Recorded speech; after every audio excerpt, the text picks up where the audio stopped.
أعوذ بالله من الشيطان الرجيم. بسم الله الرحمن الرحيم. ألف لام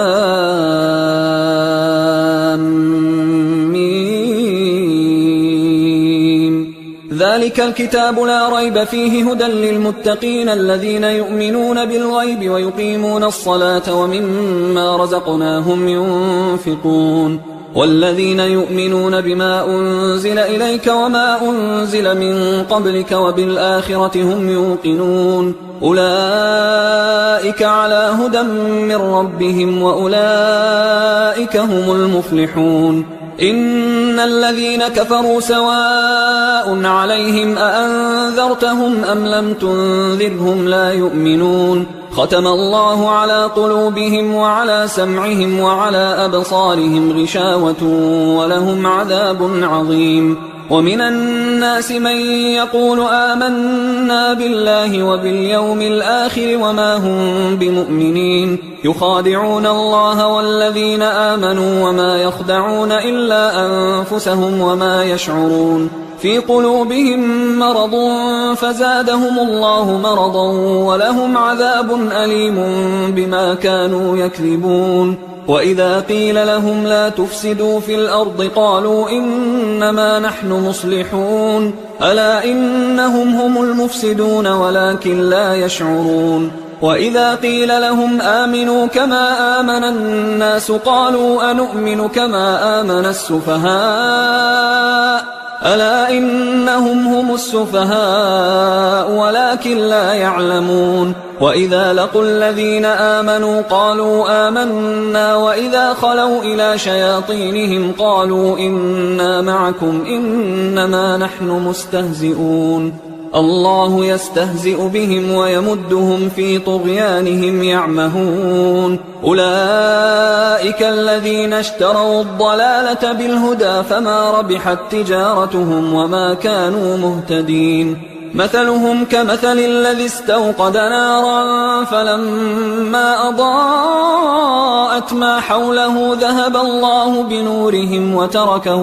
وتركهم في ظلمات لا يبصرون. صم بكم عمي فهم لا يرجعون. أو كصيب من السماء فيه ظلمات ورعد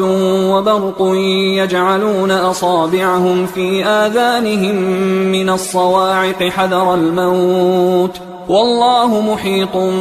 بالكافرين. يكاد البرق يخطف أبصارهم كلما أضاء لهم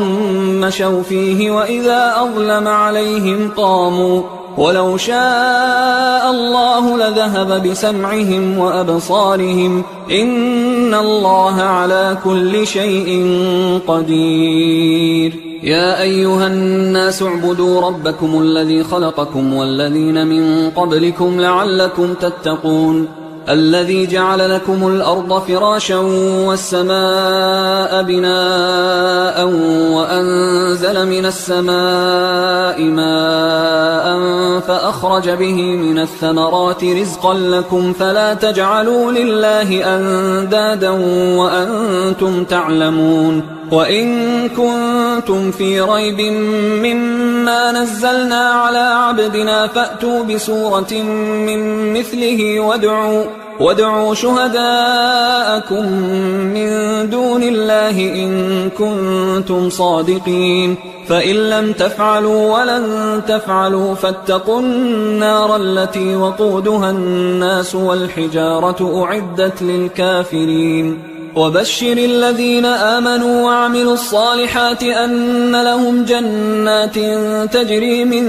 تحتها الأنهار كلما رزقوا منها من ثمرة رزقا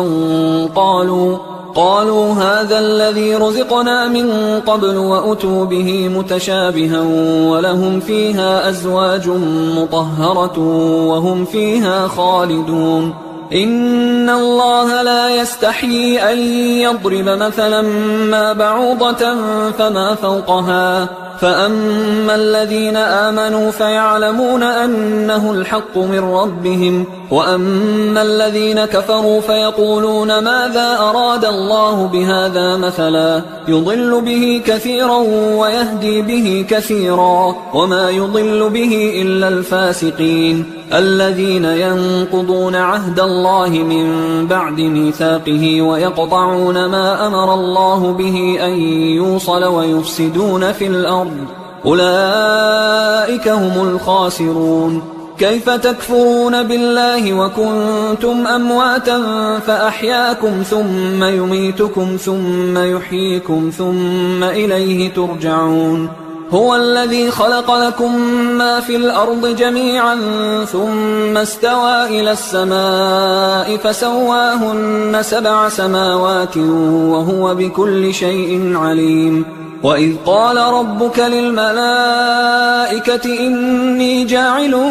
في الأرض خليفة قالوا أتجعل فيها من يفسد فيها ويسفك الدماء ونحن نسبح بحمدك ونقدس لك قال إني أعلم ما لا تعلمون. وعلم آدم الأسماء كلها ثم عرضهم على الملائكة فقال أنبئوني بأسماء هؤلاء إن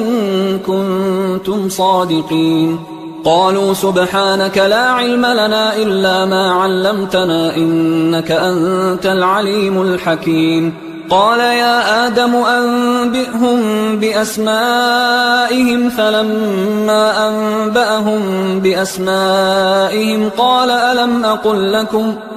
ألم أقل لكم إني أعلم غيب السماوات والأرض وأعلم ما تبدون وما كنتم تكتمون. وإذ قلنا للملائكة اسجدوا لآدم فسجدوا إلا إبليس أبى واستكبر وكان من الكافرين. وقلنا يا آدم اسكن أنت وزوجك الجنة وكلا منها رغدا حيث شئتما ولا تقربا هذه الشجرة فتكونا من الظالمين. فأزلهما الشيطان عنها فأخرجهما مما كانا فيه وقلنا اهبطوا بعضكم لبعض عدو ولكم في الأرض مستقر ومتاع إلى حين. فتلقى آدم من ربه كلمات فتاب عليه إنه هو التواب الرحيم. قلنا اهبطوا منها جميعا فإما يأتينكم مني هدى فمن تبع هداي فلا خوف عليهم ولا هم يحزنون. والذين كفروا وكذبوا بآياتنا أولئك أصحاب النار هم فيها خالدون. يا بني إسرائيل اذكروا نعمتي التي أنعمت عليكم وأوفوا بعهدي أوف بعهدكم وإياي فارهبون. وآمنوا بما أنزلت مصدقا لما معكم ولا تكونوا أول كافر به ولا تشتروا بآياتي ثمنا قليلا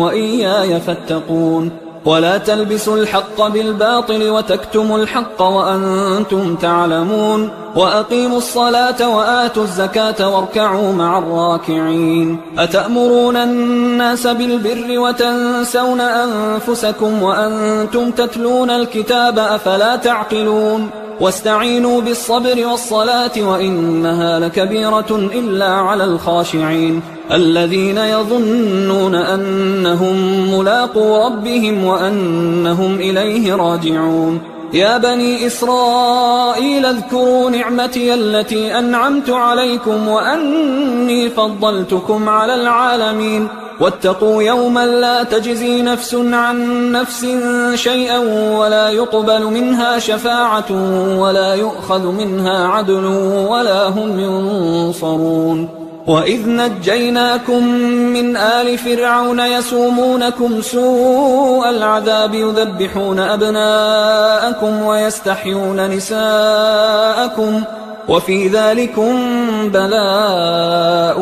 من ربكم عظيم. وإذ فرقنا بكم البحر فأنجيناكم وأغرقنا آل فرعون وأنتم تنظرون. وإذ واعدنا موسى 40 ليلة ثم اتخذتم العجل من بعده وأنتم ظالمون. ثم عفونا عنكم من بعد ذلك لعلكم تشكرون وإذ آتينا موسى الكتاب والفرقان لعلكم تهتدون وإذ قال موسى لقومه يا قوم إنكم ظلمتم أنفسكم باتخاذكم العجل فتوبوا إلى بارئكم فاقتلوا أنفسكم ذلكم خير لكم عند بارئكم فتاب عليكم إنه هو التواب الرحيم وإذ قلتم يا موسى لن نؤمن لك حتى نرى الله جهرة فأخذتكم الصاعقة وأنتم تنظرون ثم بعثناكم من بعد موتكم لعلكم تشكرون وظللنا عليكم الغمام وأنزلنا عليكم المن والسلوى كلوا من طيبات ما رزقناكم وما ظلمونا ولكن كانوا أنفسهم يظلمون وإذ قلنا ادخلوا هذه القرية فكلوا منها حيث شئتم رغدا وادخلوا الباب سجدا وقولوا حطة نغفر لكم خطاياكم وسنزيد المحسنين فبدل الذين ظلموا قولا غير الذي قيل لهم فأنزلنا على الذين ظلموا رجزا من السماء بما كانوا يفسقون وإذ استسقى موسى لقومه فقلنا اضرب بعصاك الحجر فانفجرت منه 12 عينا قد علم كل أناس مشربهم كلوا واشربوا من رزق الله ولا تعثوا في الأرض مفسدين وإذ قلتم يا موسى لن نصبر على طعام واحد فادع لنا ربك يخرج لنا مما تنبت الأرض من بقلها وقثائها وفومها وعدسها وبصلها قال أتستبدلون الذي هو أدنى بالذي هو خير اهبطوا مصرا فإن لكم ما سألتم وضربت عليهم الذلة والمسكنة وباءوا بغضب من الله ذلك بأنهم كانوا يكفرون بآيات الله ويقتلون النبيين بغير الحق ذلك بما عصوا وكانوا يعتدون إن الذين آمنوا والذين هادوا والنصارى والصابئين من آمن بالله واليوم الآخر وعمل صالحا فلهم أجرهم عند ربهم ولا خوف عليهم ولا هم يحزنون وإذ أخذنا ميثاقكم ورفعنا فوقكم الطور خذوا ما آتيناكم بقوة واذكروا ما فيه لعلكم تتقون ثم توليتم من بعد ذلك فلولا فضل الله عليكم ورحمته لكنتم من الخاسرين ولقد علمتم الذين اعتدوا منكم في السبت فقلنا لهم كونوا قردة خاسئين فجعلناها نكالا لما بين يديها وما خلفها وموعظة للمتقين وإذ قال موسى لقومه إن الله يأمركم أن تذبحوا بقرة قالوا أتتخذنا هزوا قال أعوذ بالله أن أكون من الجاهلين قالوا ادع لنا ربك يبين لنا ما هي قال إنه يقول إنها بقرة لا فارض ولا بكر عوان بين ذلك فافعلوا ما تؤمرون قالوا ادع لنا ربك يبين لنا ما لونها قال إنه يقول إنها بقرة صفراء فاقع لونها تسر الناظرين قالوا ادع لنا ربك يبين لنا ما هي إن البقرة شابه علينا وإنا إن شاء الله لمهتدون قال إنه يقول إنها بقرة لا ذلول تثير الأرض ولا تسقي الحرث مسلمة لا شية فيها قالوا الآن جئت بالحق فذبحوها وما كادوا يفعلون وإذ قتلتم نفسا فادارأتم فيها والله مخرج ما كنتم تكتمون فقلنا اضربوه ببعضها كذلك يحيي الله الموتى ويريكم آياته لعلكم تعقلون ثم قست قلوبكم من بعد ذلك فهي كالحجارة أو أشد قسوة وإن من الحجارة لما يتفجر منه الأنهار وإن منها لما يشقق فيخرج منه الماء وإن منها لما يهبط من خشية الله وما الله بغافل عما تعملون. أفتطمعون أن يؤمنوا لكم وقد كان فريق منهم يسمعون كلام الله ثم يحرفونه من بعد ما عقلوه وهم يعلمون. وإذا لقوا الذين آمنوا قالوا آمنا وإذا خلا بعضهم إلى بعض قالوا أتحدثونهم بما فتح الله عليكم ليحاجوكم به عند ربكم أفلا تعقلون. أولا يعلمون أن الله يعلم ما يسرون وما يعلنون. ومنهم أميون لا يعلمون الكتاب إلا أماني وإنهم إلا يظنون. فويل للذين يكتبون الكتاب بأيديهم ثم يقولون هذا من عند الله ليشتروا به ثمنا قليلا فويل لهم مما كتبت أيديهم وويل لهم مما يكسبون. وقالوا لن تمسنا النار إلا أياما معدودة قل أتخذتم عند الله عهدا فلن يخلف الله عهده أم تقولون على الله ما لا تعلمون. بلى من كسب سيئة وأحاطت به خطيئته فأولئك أصحاب النار هم فيها خالدون. والذين آمنوا وعملوا الصالحات أولئك أصحاب الجنة هم فيها خالدون. وإذ أخذنا ميثاق بني إسرائيل لا تعبدون إلا الله وبالوالدين إحسانا وذي القربى واليتامى والمساكين وقولوا للناس حسنا وأقيموا الصلاة وآتوا الزكاة ثم توليتم إلا قليلا منكم وأنتم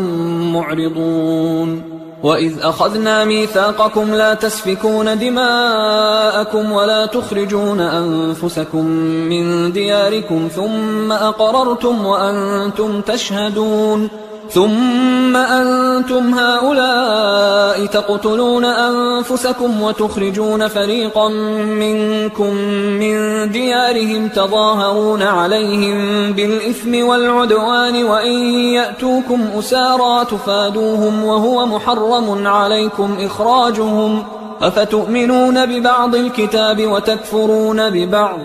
فما جزاء من يفعل ذلك منكم إلا خزي في الحياة الدنيا ويوم القيامة يردون إلى أشد العذاب وما الله بغافل عما تعملون. أولئك الذين اشتروا الحياة الدنيا بالآخرة فلا يخفف عنهم العذاب ولا هم ينصرون. ولقد آتينا موسى الكتاب وقفينا من بعده بالرسل وآتينا عيسى ابن مريم البينات وأيدناه بروح القدس أفكلما جاءكم رسول بما لا تهوى أنفسكم استكبرتم ففريقا كذبتم وفريقا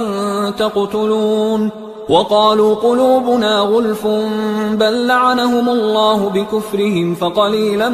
ما يؤمنون. ولما جاءهم كتاب من عند الله مصدق لما معهم وكانوا من قبل يستفتحون على الذين كفروا فلما جاءهم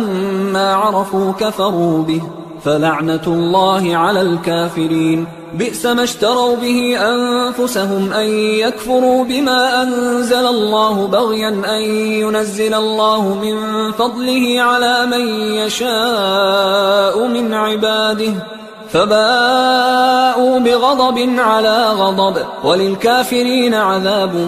مهين. وإذا قيل لهم آمنوا بما أنزل الله قالوا نؤمن بما أنزل علينا ويكفرون بما وراءه وهو الحق مصدقا لما معهم. قل فلم تقتلون أنبياء الله من قبل إن كنتم مؤمنين ولقد جاءكم موسى بالبينات ثم اتخذتم العجل من بعده وأنتم ظالمون وإذ أخذنا ميثاقكم ورفعنا فوقكم الطور خذوا ما آتيناكم بقوة واسمعوا قالوا سمعنا وعصينا وأشربوا في قلوبهم العجل بكفرهم قل بئس ما يأمركم به إيمانكم إن كنتم مؤمنين قل إن كانت لكم الدار الآخرة عند الله خالصة من دون الناس فتمنوا الموت إن كنتم صادقين ولن يتمنوه أبدا بما قدمت أيديهم والله عليم بالظالمين ولتجدنهم أحرص الناس على حياة ومن الذين أشركوا يود أحدهم لو يعمر 1000 سنة وما هو بمزحزحه من العذاب أن يعمر والله بصير بما يعملون قل من كان عدوا لجبريل فإنه نزله على قلبك بإذن الله مصدقا لما بين يديه وهدى وبشرى للمؤمنين من كان عدوا لله وملائكته ورسله وجبريل وميكال فإن الله عدو للكافرين ولقد أنزلنا إليك آيات بينات وما يكفر بها إلا الفاسقون أوكلما عاهدوا عهدا نبذه فريق منهم بل أكثرهم لا يؤمنون ولما جاءهم رسول من عند الله مصدق لما معهم نبذ فريق من الذين أوتوا الكتاب كتاب الله وراء ظهورهم كأنهم لا يعلمون واتبعوا ما تتلو الشياطين على ملك سليمان وما كفر سليمان ولكن الشياطين كفروا يعلمون الناس السحر وما أنزل على الملكين ببابل هاروت وماروت وما يعلمان من أحد حتى يقولا إنما نحن فتنة فلا تكفر فيتعلمون منهما ما يفرقون به بين المرء وزوجه وما هم بضارين به من أحد إلا بإذن الله ويتعلمون ما يضرهم ولا ينفعهم ولقد علموا لمن اشتراه ما له في الآخرة من خلاق ولبئس ما شروا به أنفسهم لو كانوا يعلمون ولو أنهم آمنوا واتقوا لمثوبة من عند الله خير لو كانوا يعلمون يا أيها الذين آمنوا لا تقولوا راعنا وقولوا انظرنا واسمعوا وللكافرين عذاب أليم ما يود الذين كفروا من أهل الكتاب ولا المشركين أن ينزل عليكم من خير من ربكم والله يختص برحمته من يشاء والله ذو الفضل العظيم ما ننسخ من آية أو ننسها نأت بخير منها أو مثلها ألم تعلم أن الله على كل شيء قدير ألم تعلم أن الله له ملك السماوات والأرض وما لكم من دون الله من ولي ولا نصير أم تريدون أن تسألوا رسولكم كما سئل موسى من قبل ومن يتبدل الكفر بالإيمان فقد ضل سواء السبيل ود كثير من أهل الكتاب لو يردونكم من بعد إيمانكم كفارا حسدا من عند أنفسهم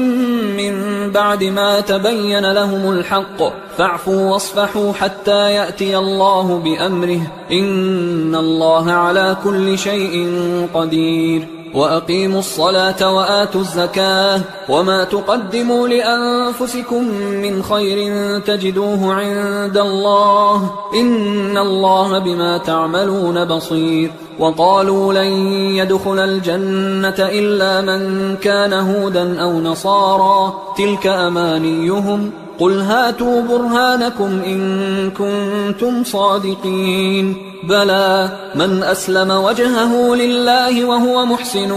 فله أجره عند ربه ولا خوف عليهم ولا هم يحزنون. وقالت اليهود ليست النصارى على شيء وقالت النصارى ليست اليهود على شيء وهم يتلون الكتاب كذلك قال الذين لا يعلمون مثل قولهم فالله يحكم بينهم يوم القيامة فيما كانوا فيه يختلفون. ومن أظلم ممن منع مساجد الله أن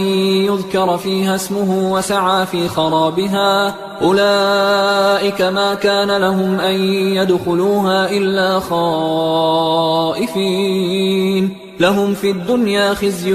ولهم في الآخرة عذاب عظيم. ولله المشرق والمغرب فأينما تولوا فثم وجه الله إن الله واسع عليم. وقالوا اتخذ الله ولدا سبحانه بل له ما في السماوات والأرض كل له قانتون بديع السماوات والأرض وإذا قضى أمرا فإنما يقول له كن فيكون. وقال الذين لا يعلمون لولا يكلمنا الله أو تأتينا آية كذلك قال الذين من قبلهم مثل قولهم تشابهت قلوبهم قد بينا الآيات لقوم يوقنون. إنا أرسلناك بالحق بشيرا ونذيرا ولا تسأل عن أصحاب الجحيم. ولن ترضى عنك اليهود ولا النصارى حتى تتبع ملتهم قل إن هدى الله هو الهدى ولئن اتبعت أهواءهم بعد الذي جاءك من العلم ما لك من الله من ولي ولا نصير. الذين آتيناهم الكتاب يتلونه حق تلاوته أولئك يؤمنون به ومن يكفر به فأولئك هم الخاسرون. يا بني إسرائيل اذكروا نعمتي التي أنعمت عليكم وأني فضلتكم على العالمين واتقوا يوما لا تجزي نفس عن نفس شيئا ولا يقبل منها عدل ولا تنفعها شفاعة ولا هم ينصرون. وإذ ابتلى إبراهيم ربه بكلمات فأتمهن قال إني جاعلك للناس إماما قال ومن ذريتي قال لا ينال عهد الظالمين. وإذ جعلنا البيت مثابة للناس وأمنا واتخذوا من مقام إبراهيم مصلى وعهدنا إلى إبراهيم وإسماعيل أن طهرا بيتي للطائفين والعاكفين والركع السجود. وإذ قال إبراهيم رب اجعل هذا بلدا آمنا وارزق أهله من الثمرات من آمن منهم بالله واليوم الآخر قال ومن كفر فأمتعه قليلا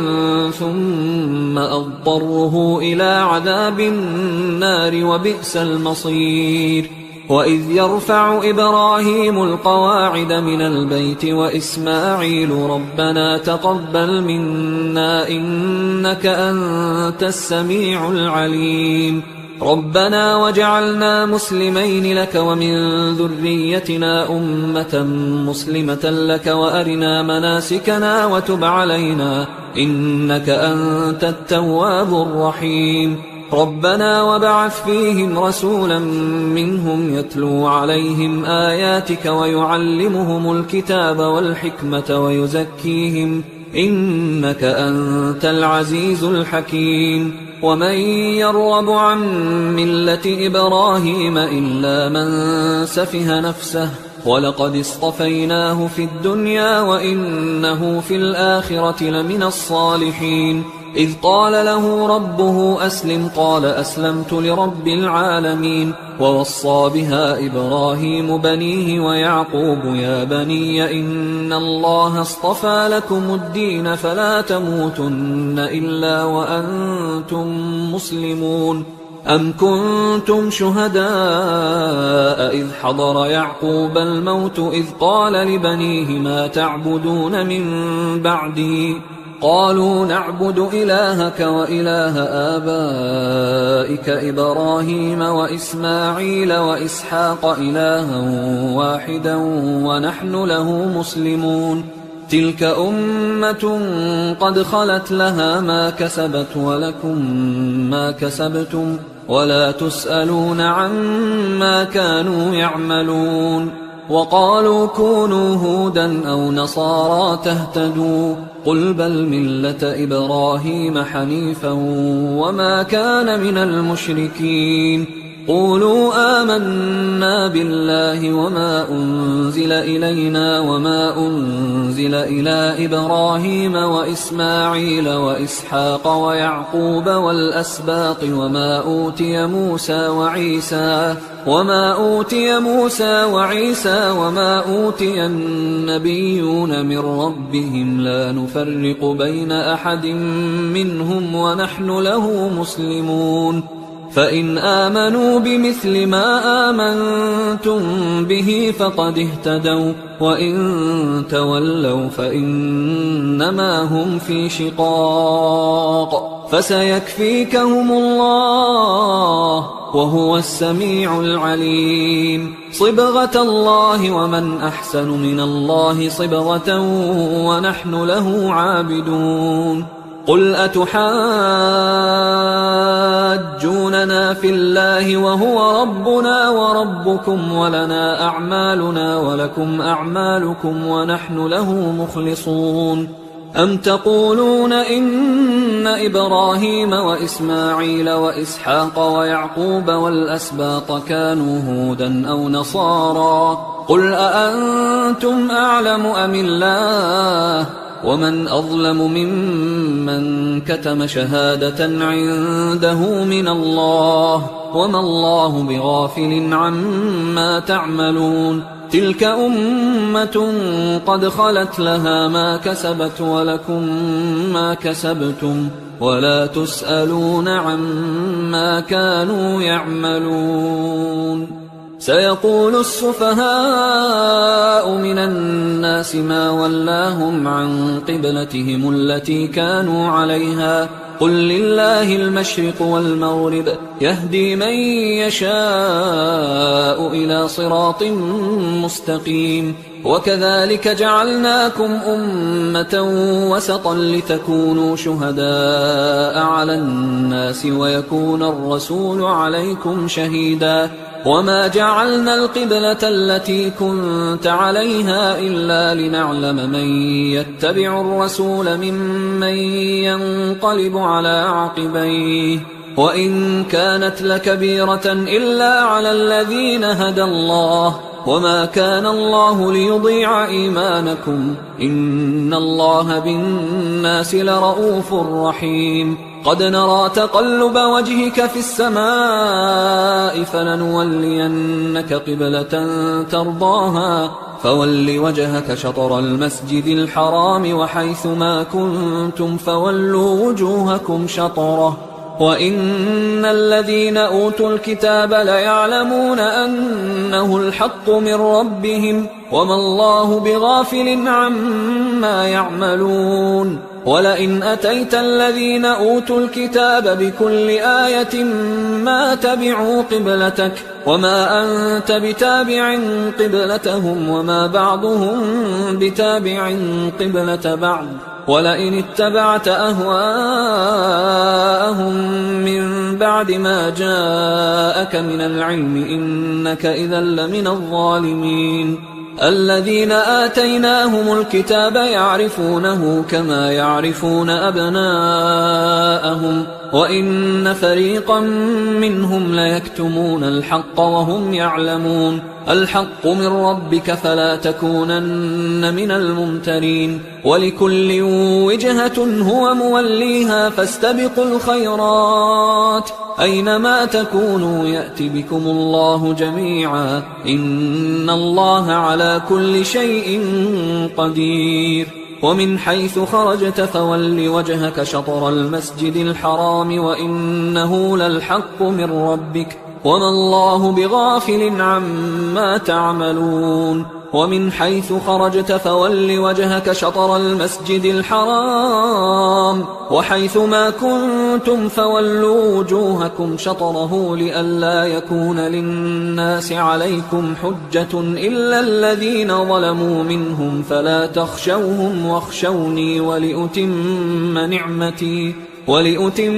نعمتي عليكم ولعلكم تهتدون كما أرسلنا فيكم رسولا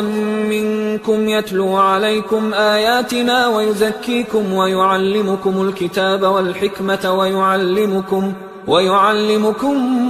ما لم تكونوا تعلمون فاذكروني أذكركم واشكروا لي ولا تكفرون يا أيها الذين آمنوا استعينوا بالصبر والصلاة إن الله مع الصابرين ولا تقولوا لمن يقتل في سبيل الله أموات بل أحياء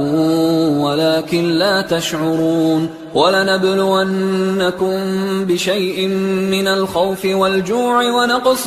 من الأموال والأنفس والثمرات وبشر الصابرين الذين إذا أصابتهم مصيبة قالوا إنا لله وإنا إليه راجعون أولئك عليهم صلوات من ربهم ورحمة وأولئك هم المهتدون إن الصفا والمروة من شعائر الله فمن حج البيت أو اعتمر فلا جناح عليه أن يطوف بهما ومن تطوع خيرا فإن الله شاكر عليم إن الذين يكتمون ما أنزلنا من البينات والهدى من بعد ما بيناه للناس في الكتاب أولئك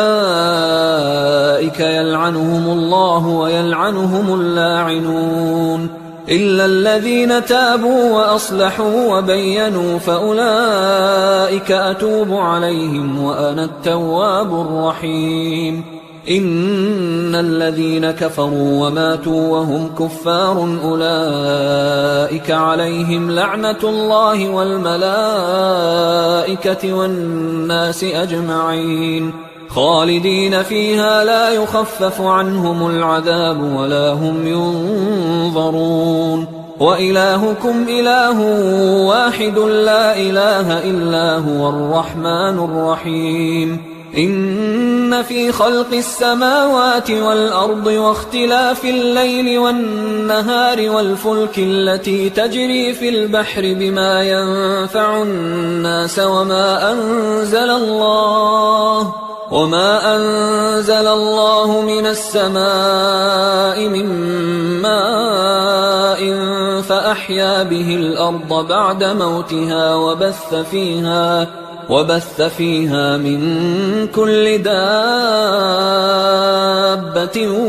وتصريف الرياح والسحاب المسخر بين السماء والأرض لآيات لقوم يعقلون ومن الناس من يتخذ من دون الله أندادا يحبونهم كحب الله والذين آمنوا أشد حبا لله ولو يرى الذين ظلموا إذ يرون العذاب أن القوة لله جميعا وأن الله شديد العذاب إذ تبرأ الذين اتبعوا من الذين اتبعوا ورأوا العذاب وتقطعت بهم الأسباب وقال الذين اتبعوا لو أن لنا كرة فنتبرأ منهم كما تبرأوا منا كذلك يريهم الله أعمالهم حسرات عليهم وما هم بخارجين من النار.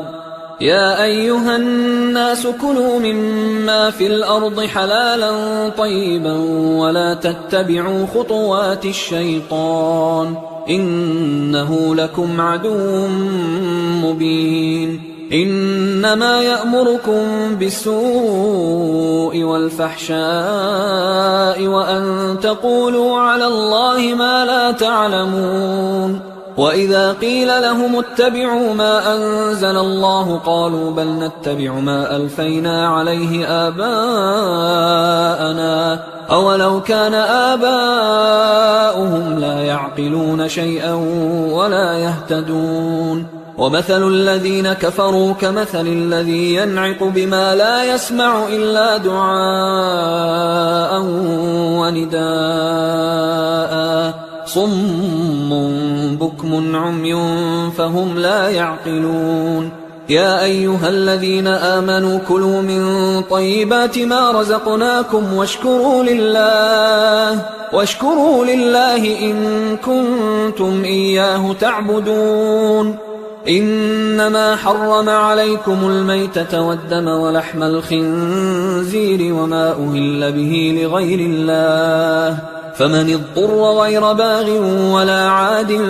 فلا إثم عليه إن الله غفور رحيم. إن الذين يكتمون ما أنزل الله من الكتاب ويشترون به ثمنا قليلا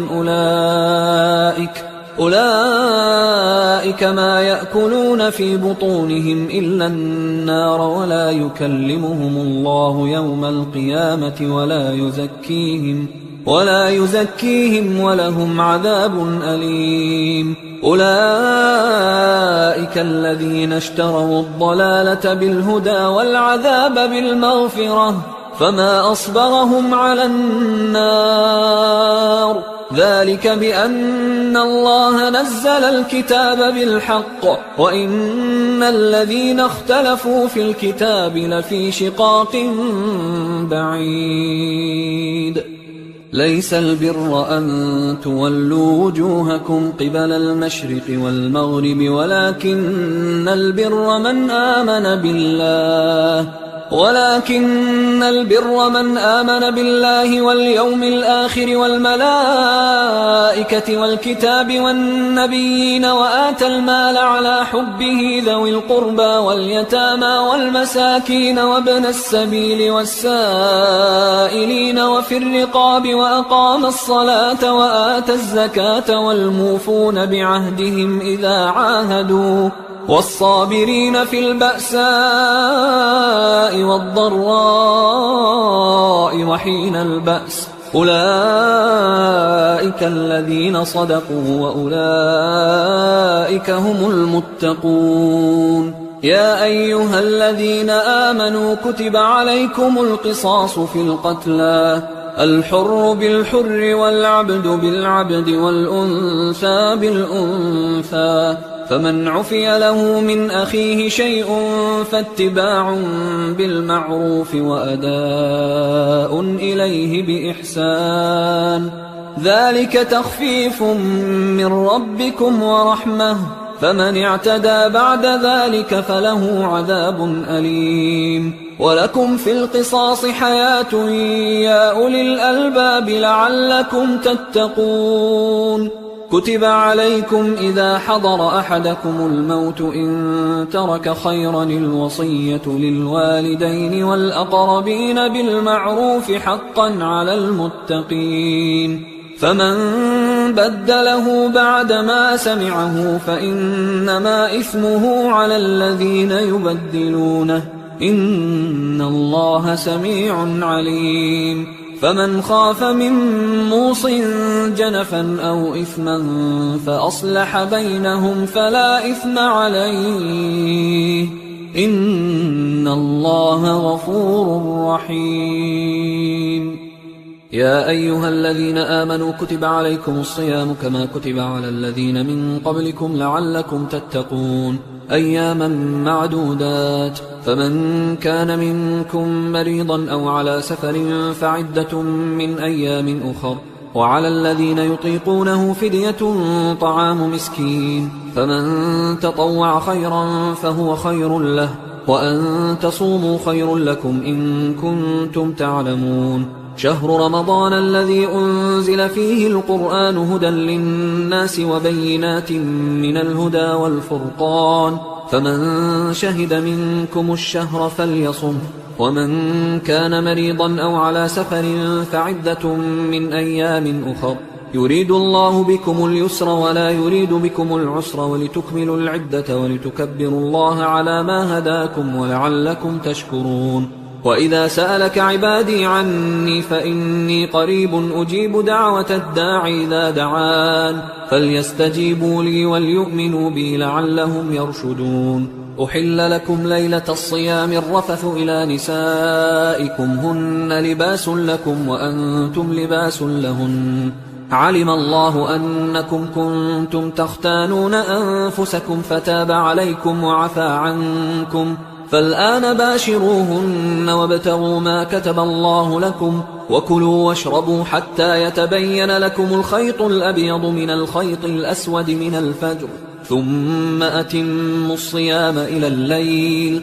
ولا تباشروهن وأنتم عاكفون في المساجد تلك حدود الله فلا تقربوها كذلك يبين الله آياته للناس لعلهم يتقون ولا تأكلوا أموالكم بينكم بالباطل وتدلوا بها إلى الحكام لتأكلوا فريقا من أموال الناس بالإثم وأنتم تعلمون يسألونك عن الأهلة قل هي مواقيت للناس والحج وليس البر بأن تأتوا البيوت من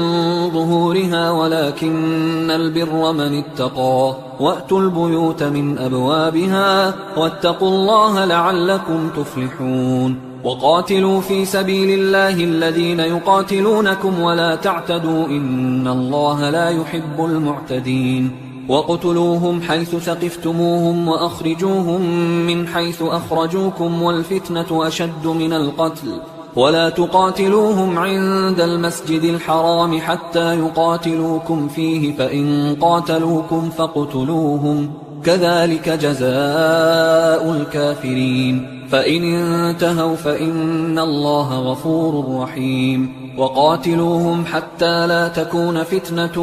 ويكون الدين لله فإن انتهوا فلا عدوان إلا على الظالمين الشهر الحرام بالشهر الحرام والحرمات قصاص فمن اعتدى عليكم فاعتدوا عليه بمثل ما اعتدى عليكم واتقوا الله واعلموا أن الله مع المتقين وأنفقوا في سبيل الله ولا تلقوا بأيديكم إلى التهلكة وأحسنوا إن الله يحب المحسنين وأتموا الحج والعمرة لله فإن أحصرتم فما استيسر من الهدي ولا تحلقوا رؤوسكم حتى يبلغ الهدي محله فمن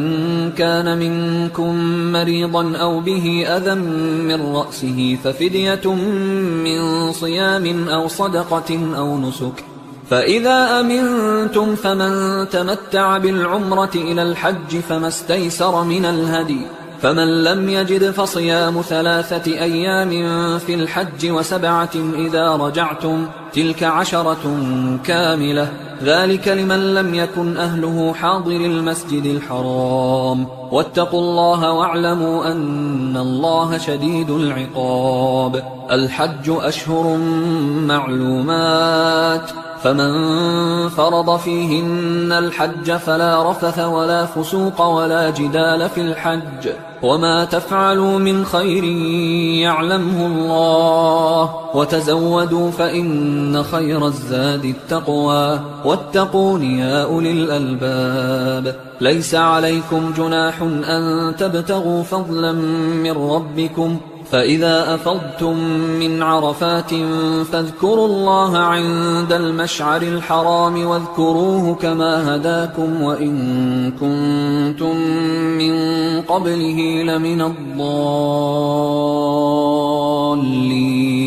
ثم أفيضوا من حيث أفاض الناس واستغفروا الله إن الله غفور رحيم فإذا قضيتم مناسككم فاذكروا الله كذكركم آباءكم أو أشد ذكرا فمن الناس من يقول ربنا آتنا في الدنيا وما له في الآخرة من خلاق ومنهم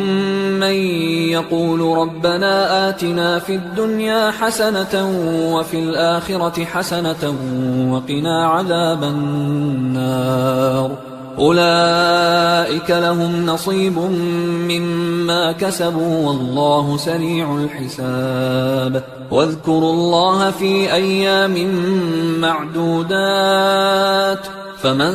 تعجل في يومين فلا إثم عليه ومن تأخر فلا إثم عليه لمن اتقى واتقوا الله واعلموا أنكم إليه تحشرون ومن الناس من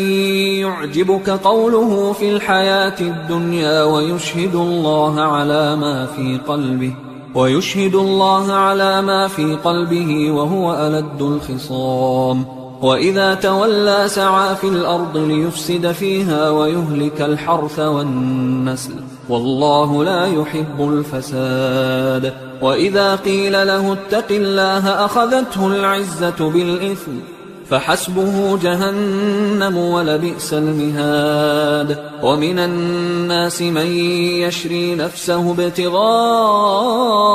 مرضات الله والله رؤوف بالعباد يا أيها الذين آمنوا ادخلوا في السلم كافة ولا تتبعوا خطوات الشيطان إنه لكم عدو مبين فإن زللتم من بعد ما جاءتكم البينات فاعلموا أن الله عزيز حكيم هل ينظرون إلا أن يأتيهم الله في ظلل من الغمام والملائكة وقضي الأمر وإلى الله ترجع الأمور سل بني إسرائيل كم آتيناهم من آية بينة ومن يبدل نعمة الله من بعد ما جاءته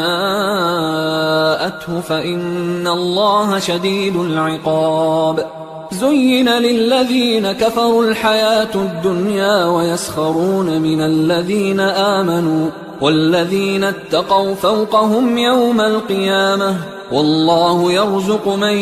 يشاء بغير حساب كان الناس أمة واحدة فبعث الله النبيين مبشرين ومنذرين وأنزل معهم الكتاب بالحق ليحكم بين الناس فيما اختلفوا فيه وما اختلف فيه إلا الذين أوتوه من بعد ما جاءتهم البينات بغيا بينهم فهدى الله الذين آمنوا لما اختلفوا فيه من الحق بإذنه والله يهدي من يشاء إلى صراط مستقيم أم حسبتم أن تدخلوا الجنة ولما يأتكم مثل الذين خلوا من قبلكم مستهم البأساء والضراء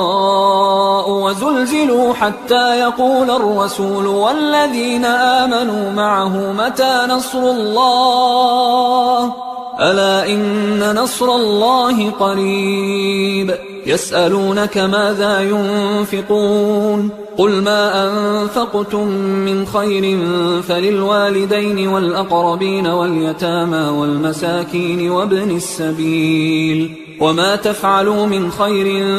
فإن الله به عليم كتب عليكم القتال وهو كره لكم، وعسى أن تكرهوا شيئا وهو خير لكم، وعسى أن تحبوا شيئا وهو شر لكم، والله يعلم وأنتم لا تعلمون. يسألونك عن الشهر الحرام قتال فيه، قل قتال فيه كبير، وصد عن سبيل الله وكفر به والمسجد الحرام وإخراج أهله منه أكبر عند الله، والفتنة أكبر من القتل، ولا يزالون يقاتلونكم حتى يردوكم عن دينكم إن استطاعوا، ومن يرتدد منكم عن دينه فيمت وهو كافر فأولئك حبطت أعمالهم في الدنيا والآخرة، وأولئك أصحاب النار هم فيها خالدون. إن الذين آمنوا والذين هاجروا وجاهدوا في سبيل الله أولئك يرجون رحمة الله، والله غفور رحيم. يسألونك عن الخمر والميسر قل فيهما إثم كبير ومنافع للناس وإثمهما أكبر من نفعهما، ويسألونك ماذا ينفقون قل العفو، كذلك يبين الله لكم الآيات لعلكم تتفكرون في الدنيا والآخرة. ويسألونك عن اليتامى قل إصلاح لهم خير، وإن تخالطوهم فإخوانكم والله يعلم المفسد من المصلح، ولو شاء الله لأعنتكم إن الله عزيز حكيم. ولا تنكحوا المشركات حتى يؤمنوا، ولأمة مؤمنة خير من مشركة ولو أعجبتكم، ولا تنكحوا المشركين حتى يؤمنوا، ولعبد مؤمن خير من مشرك ولو أعجبكم، أولئك يدعون إلى النار والله يدعو إلى الجنة والمغفرة بإذنه، ويبين آياته للناس لعلهم يتذكرون. ويسألونك عن المحيض قل هو أذى فاعتزلوا النساء في المحيض ولا تقربوهن حتى يطهرن، فإذا تطهرن فأتوهن من حيث أمركم الله، إن الله يحب التوابين ويحب المتطهرين. نساؤكم حرث لكم فأتوا حرثكم أنى شئتم، وقدموا لأنفسكم واتقوا الله واعلموا أنكم ملاقوه، وبشر المؤمنين. ولا تجعلوا الله عرضة لأيمانكم أن تبروا وتتقوا وتصلحوا بين الناس، والله سميع عليم. لا يؤاخذكم الله باللغو في أيمانكم ولكن يؤاخذكم بما كسبت قلوبكم، والله غفور حليم. للذين يؤلون من نسائهم تربص 4 أشهر، فإن فاءوا فإن الله غفور رحيم، وإن عزموا الطلاق فإن الله سميع عليم. والمطلقات يتربصن بأنفسهن 3 قروء، ولا يحل لهن أن يكتمن ما خلق الله في أرحامهن إن كن يؤمن بالله واليوم الآخر، وبعولتهن أحق بردهن في ذلك إن أرادوا إصلاحا، ولهن مثل الذي عليهن بالمعروف وللرجال عليهن درجة، والله عزيز حكيم. الطلاق 2، فإمساك بمعروف أو تسريح بإحسان، ولا يحل لكم أن تأخذوا مما آتيتموهن شيئا إلا أن يخافا ألا يقيما حدود الله، فإن خفتم ألا يقيما حدود الله فلا جناح عليهما فيما افتدت به، تلك حدود الله فلا تعتدوها، ومن يتعد حدود الله فأولئك هم الظالمون. فإن طلقها فلا تحل له من بعد حتى تنكح زوجا غيره، فإن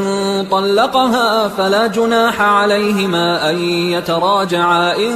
ظنا أن يقيما حدود الله، وتلك حدود الله يبينها لقوم يعلمون. وإذا طلقتم النساء فبلغن أجلهن فأمسكوهن بمعروف أو سرحوهن بمعروف، ولا تمسكوهن ضرارا لتعتدوا، ومن يفعل ذلك فقد ظلم نفسه. ولا تتخذوا آيات الله هزوا، واذكروا نعمة الله عليكم وما أنزل عليكم من الكتاب والحكمة يعظكم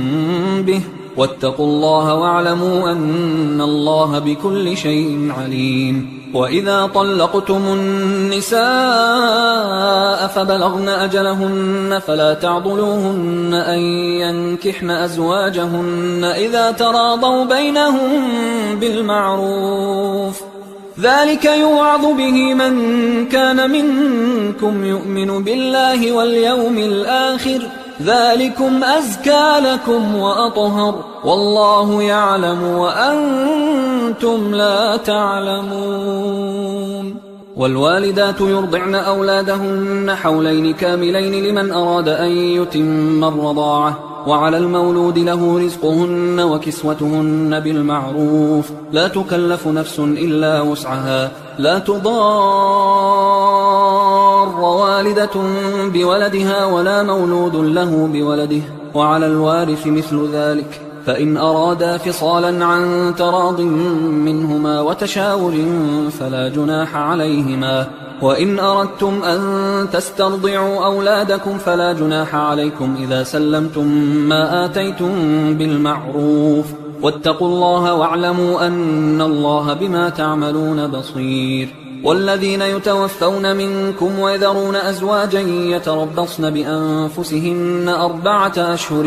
و10، فإذا بلغن أجلهن فلا جناح عليكم فيما فعلن في أنفسهن بالمعروف، والله بما تعملون خبير. ولا جناح عليكم فيما عرضتم به من خطبة النساء أو أكننتم في أنفسكم، علم الله أنكم ستذكرونهن ولكن لا تواعدوهن سرا إلا أن تقولوا قولا معروفا، ولا تعزموا عقدة النكاح حتى يبلغ الكتاب أجله، واعلموا أن الله يعلم ما في أنفسكم فاحذروه، واعلموا أن الله غفور حليم. لا جناح عليكم إن طلقتم النساء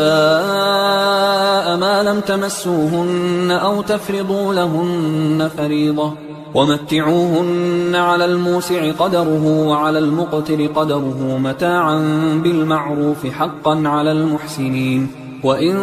طلقتموهن من قبل أن تمسوهن وقد فرضتم لهن فريضة فنصف ما فرضتم إلا أن يعفون أو يعفو الذي بيده عقدة النكاح، وأن تعفوا أقرب للتقوى، ولا تنسوا الفضل بينكم، إن الله بما تعملون بصير. حافظوا على الصلوات والصلاة الوسطى وقوموا لله قانتين، فإن خفتم فرجالا أو ركبانا، فإذا أمنتم فاذكروا الله كما علمكم ما لم تكونوا تعلمون. والذين يتوفون منكم ويذرون أزواجا وصية لأزواجهم متاعا إلى الحول غير إخراج، فإن خرجن فلا جناح عليكم فيما فعلن في أنفسهن من معروف، والله عزيز حكيم. وللمطلقات متاع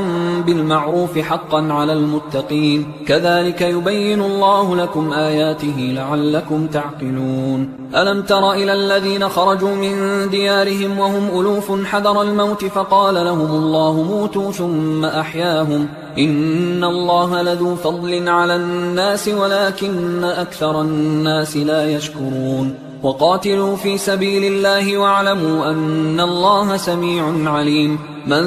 ذا الذي يقرض الله قرضا حسنا فيضاعفه له أضعافا كثيرة والله يقبض ويبسط وإليه ترجعون. ألم تر إلى الملأ من بني إسرائيل من بعد موسى إذ قالوا لنبي له مبعث لنا ملكا نقاتل في سبيل الله قال هل عسيتم إن كتب عليكم القتال ألا تقاتلوا قالوا وما لنا ألا نقاتل في سبيل الله وقد أخرجنا من ديارنا وأبنائنا فلما كتب عليهم القتال تولوا إلا قليلا منهم والله عليم بالظالمين. وقال لهم نبيهم إن الله قد بعث لكم طالوت ملكا قالوا أنى يكون له الملك علينا ونحن أحق بالملك منه ولم يؤت سعة من المال قال إن الله اصطفاه عليكم وزاده بسطة في العلم والجسم والله يؤتي ملكه من يشاء والله واسع عليم. وقال لهم نبيهم إن آية ملكه أن يأتيكم التابوت فيه سكينة من ربكم وبقية مما ترك آل موسى وآل هارون تحمله الملائكة إن في ذلك لآية لكم إن كنتم مؤمنين. فلما فصل طالوت بالجنود قال إن الله مبتليكم بنهر فمن شرب منه فليس مني ومن لم يطعمه فإنه مني إلا من اغترف غرفة بيده فشربوا منه إلا قليلا منهم فلما جاوزه هو والذين آمنوا معه قالوا لا طاقة لنا اليوم بجالوت وجنوده قال الذين يظنون أنهم ملاقوا الله كم من فئة قليلة غلبت فئة كثيرة بإذن الله والله مع الصابرين. ولما برزوا لجالوت وجنوده قالوا ربنا أفرغ علينا صبرا وثبت أقدامنا وانصرنا على القوم الكافرين فهزموهم بإذن الله. وقتل داود جالوت وآتاه الله الملك والحكمة وعلمه مما يشاء ولولا دفع الله الناس بعضهم ببعض لفسدت الأرض ولكن الله ذو فضل على العالمين. تلك آيات الله نتلوها عليك بالحق وإنك لمن المرسلين. تلك الرسل فضلنا بعضهم على بعض منهم من كلم الله ورفع بعضهم درجات وآتينا عيسى ابن مريم البينات وأيدناه بروح القدس ولو شاء الله ما اقتتل الذين من بعدهم من بعد ما جاءتهم البينات ولكن اختلفوا فمنهم من آمن ومنهم من كفر ولو شاء الله ما اقتتلوا ولكن الله يفعل ما يريد. يا أيها الذين آمنوا أنفقوا مما رزقناكم من قبل أن يأتي يوم لا بيع فيه ولا خلة ولا شفاعة والكافرون هم الظالمون. الله لا إله إلا هو الحي القيوم لا تأخذه سنة ولا نوم له ما في السماوات وما في الأرض من ذا الذي يشفع عنده إلا بإذنه يعلم ما بين أيديهم وما خلفهم ولا يحيطون بشيء من علمه إلا بما شاء وسع كرسيه السماوات والأرض ولا يؤوده حفظهما وهو العلي العظيم. لا إكراه في الدين قد تبين الرشد من الغي فمن يكفر بالطاغوت ويؤمن بالله فقد استمسك بالعروة الوثقى لا انفصام لها والله سميع عليم. الله ولي الذين آمنوا يخرجهم من الظلمات إلى النور والذين كفروا أولياؤهم الطاغوت يخرجونهم من النور إلى الظلمات أولئك أصحاب النار هم فيها خالدون. ألم تر إلى الذي حاج إبراهيم في ربه أن آتاه الله الملك إذ قال إبراهيم ربي الذي يحيي ويميت قال أنا أحيي وأميت قال إبراهيم فإن الله يأتي بالشمس من المشرق فأت بها من المغرب فبهت الذي كفر والله لا يهدي القوم الظالمين. أو كالذي مر على قرية وهي خاوية على عروشها قال أنى يحيي هذه الله بعد موتها فأماته الله 100 عام ثم بعثه قال كم لبثت؟ قال لبثت يوما أو بعض يوم. قال بل لبثت 100 عام فانظر إلى طعامك وشرابك لم يتسنه وانظر إلى حمارك ولنجعلك آية للناس وانظر إلى العظام كيف ننشزها ثم نكسوها لحما فلما تبين له قال أعلم أن الله على كل شيء قدير. وإذ قال إبراهيم رب أرني كيف تحيي الموتى قال أولم تؤمن قال بلى ولكن ليطمئن قلبي قال فخذ 4 من الطير فصرهن إليك ثم اجعل على كل جبل منهن جزءا ثم ادعهن يأتينك سعيا واعلم أن الله عزيز حكيم. مثل الذين ينفقون أموالهم في سبيل الله كمثل حبة أنبتت 7 سنابل في كل سنبلة 100 حبة والله يضاعف لمن يشاء والله واسع عليم. الذين ينفقون أموالهم في سبيل الله ثم لا يتبعون ما أنفقوا منا ولا أذى لهم أجرهم عند ربهم ولا خوف عليهم ولا هم يحزنون. قول معروف ومغفرة خير من صدقة يتبعها أذى والله غني حليم. يا أيها الذين آمنوا لا تبطلوا صدقاتكم بالمن والأذى كالذي ينفق ماله رئاء الناس ولا يؤمن بالله واليوم الآخر فمثله كمثل صفوان عليه تراب فأصابه وابل فتركه صلدا لا يقدرون على شيء مما كسبوا والله لا يهدي القوم الكافرين. ومثل الذين ينفقون أموالهم ابتغاء مرضات الله وتثبيتا من أنفسهم كمثل جنة بربوة أصابها وابل فآتت أكلها ضعفين فإن لم يصبها وابل فطل والله بما تعملون بصير. أيود أحدكم أن تكون له جنة من نخيل وأعناب تجري من تحتها الأنهار له فيها من كل الثمرات وأصابه الكبر وله ذرية ضعفاء فأصابها إعصار فيه نار فاحترقت كذلك يبين الله لكم الآيات لعلكم تتفكرون. يا أيها الذين آمنوا أنفقوا من طيبات ما كسبتم ومما أخرجنا لكم من الأرض ولا تيمموا الخبيث منه تنفقون ولستم بآخذيه إلا أن تغمضوا فيه واعلموا أن الله غني حميد. الشيطان يعدكم الفقر ويأمركم بالفحشاء والله يعدكم مغفرة منه وفضلا والله واسع عليم. يؤتي الحكمة من يشاء ومن يؤت الحكمة فقد أوتي خيرا كثيرا وما يذكر إلا أولو الألباب. وما أنفقتم من نفقة أو نذرتم من نذر فإن الله يعلمه وما للظالمين من أنصار.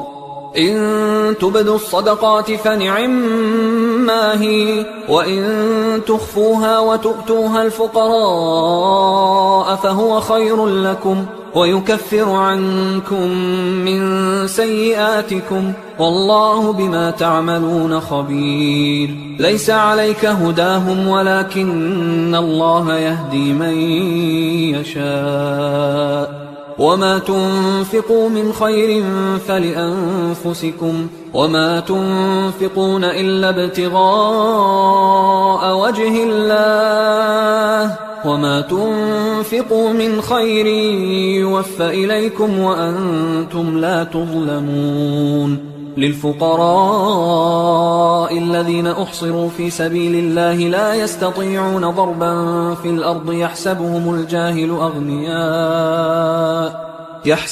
الجاهل أغنياء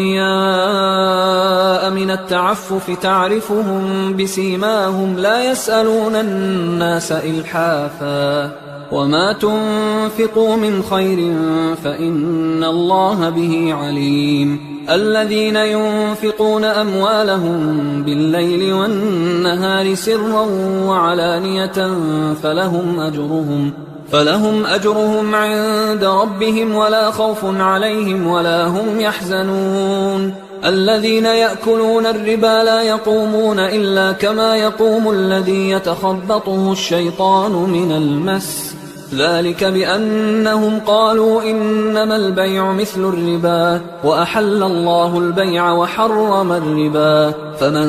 جاءه موعظة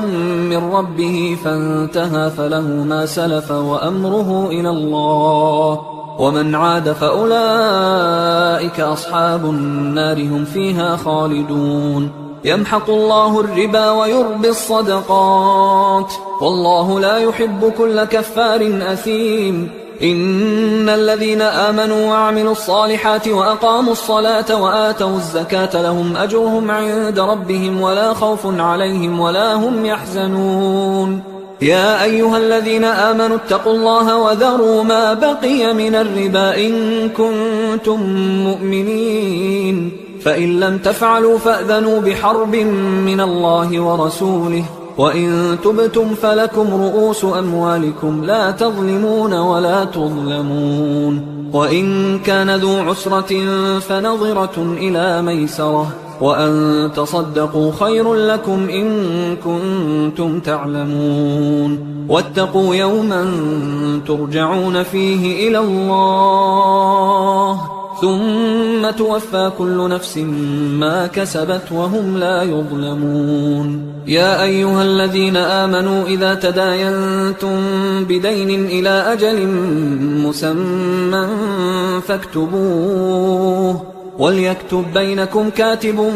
بالعدل ولا يأب كاتب أن يكتب كما علمه الله، فليكتب وليملل الذي عليه الحق وليتق الله ربه ولا يبخس منه شيئا، فإن